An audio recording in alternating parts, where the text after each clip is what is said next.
dépasser le seul cadre qui est stratégique de l'industrie nationale pour aller au-delà et parler, comme vous le savez, de l'Europe, puisque nous allons fêter un anniversaire et un bel anniversaire, puisque ce 22 juin 2022, nous allons fêter le 30e anniversaire de Confrontation Europe, qui est l'un des plus anciens laboratoires d'idées, think tank. J'ai toujours apprécié Confrontation. Je pense qu'il y a une raison d'être à Confrontation qui est aujourd'hui extrêmement vivace, qui est effectivement de permettre que des gens qui ne pensent pas pareil sur ce grand sujet, l'Europe, se parlent. Nous vivons dans une crise qui est une crise démocratique. Elle est partout en Europe.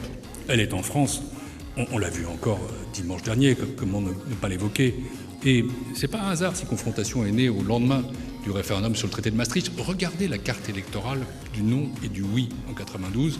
Regardez ce qui s'est passé ce week-end et vous verrez qu'il y avait là des forces qui travaillaient depuis longtemps. Merci beaucoup à toutes et à tous. La deuxième séquence de la soirée qui est consacrée aux 30 ans d'histoire de notre association, vue à travers le regard de nos 3 anciens présidents. Je vais centrer mon propos sur un pont entre le passé et le futur. Je vous dis d'emblée, les risques de désintégration valent autant que les risques de réussite. Il faut se mettre ça à l'esprit. Je veux m'adresser aux jeunes, je l'ai dit, car la construction de notre Europe a été un combat, elle reste un combat, et rien n'est écrit d'avance, effectivement. Elle peut se disloquer. Je ne suis pas pessimiste, ce n'est pas mon genre, mais il va falloir agir en tout cas pour gagner son unité. Une Europe politique forte, elle repose sur une dynamique démocratique forte, faute de quoi elle est fragile. Et ça a déjà été dit, Moscou l'a dit très clairement, on est dans une panne démocratique extrêmement violente, on est dans une crise des institutions extrêmement violente. Philippe, Charles Péguy avait dit un jour, il y a pire que les mauvaises pensées, c'est la pensée toute faite. Et Confrontation Europe est une illustration de cette admonition. On va parler de 2 questions fondamentales, parmi d'autres, qui sont évidemment la question de l'élargissement et puis évidemment la question très concrète de l'octroi du statut de candidat à l'Ukraine, à la Moldavie. Il y aura une discussion bien sûr sur la Géorgie. Et puis sur ce qu'on appelle maintenant un peu pudiquement à Bruxelles l'Europe élargie, comme on dit.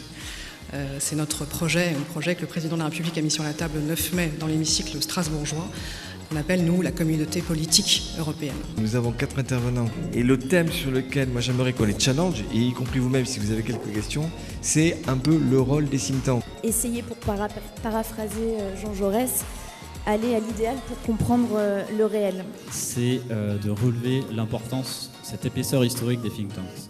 C'est un élément qui est central. La place des think tanks aujourd'hui, elle est peut-être encore plus importante qu'elle ne l'était il y a 30 ans. Au fond, effectivement, qu'est-ce qu'un think tank ? C'est une chose qui est entre le savoir, le pouvoir et le débat. Merci à nos 4 panélistes. Merci à toutes et à tous.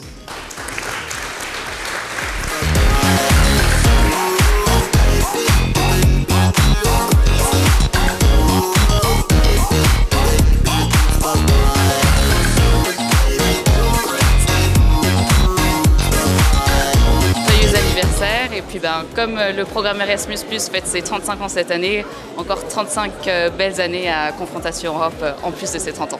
Encore de très belles années avec beaucoup de débats sur les enjeux européens et notamment sur la mobilité européenne des jeunes. Longue vie et beaucoup de projets avec beaucoup d'enthousiasme pour l'Europe. Confrontation Europe exerce une influence suffisante au niveau européen pour que les entreprises soient soutenues, accompagnées, entendues. J'espère de continuer à construire.